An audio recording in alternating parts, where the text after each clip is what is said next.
The National Museum of the United States Air Force, the official museum of the Air Force, is located at Wright-Patterson Air Force Base near Dayton, Ohio.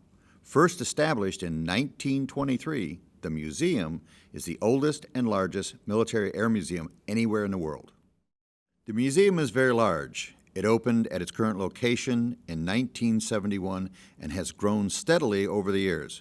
Funded by the privately financed Air Force Museum Foundation, it now includes 5 major structures, covers over 1 million square feet, and includes over 350 major artifacts. A tour of the museum starts with the Early Years Gallery, which takes military aviation from its very beginnings through World War I, across the interwar years, and into the early days of World War II.